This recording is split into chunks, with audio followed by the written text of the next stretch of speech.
So good day everyone, my name is Marichin Villaranjas, and for today's video, we were going to talk about the two-step subgroup test theorem. So what are we waiting for? Let's start.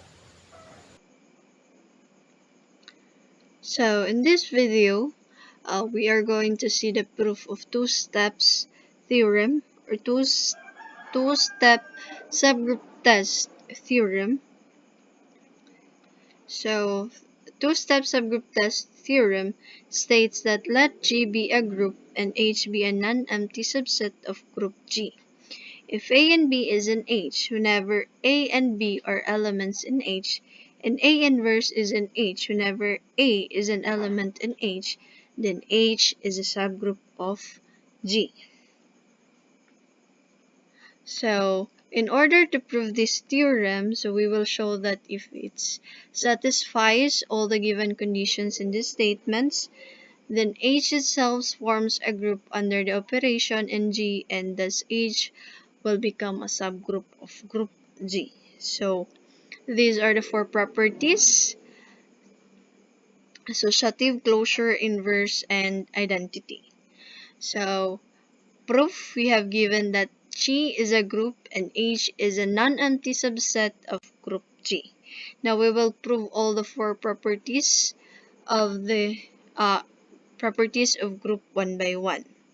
So first is as H is a non-empty operation or non-empty subset of group G, so all elements in H will be elements in G, and therefore H will be associative.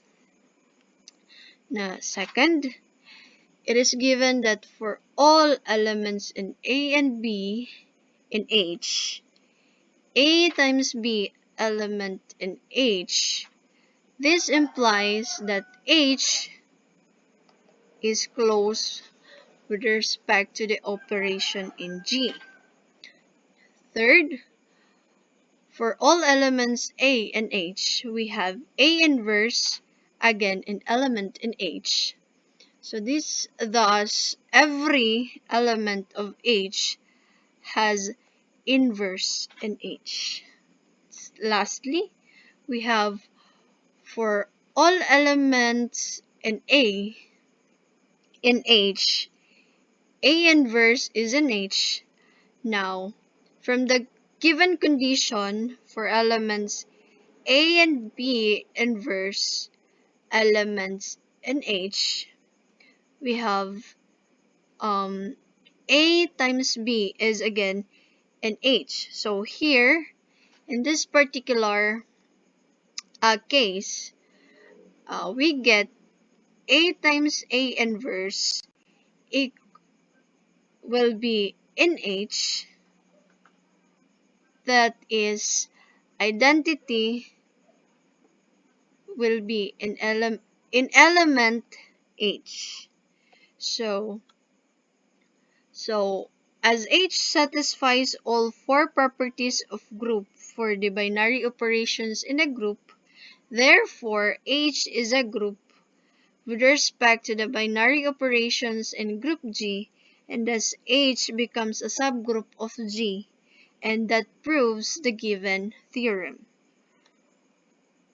That's all, and thank you.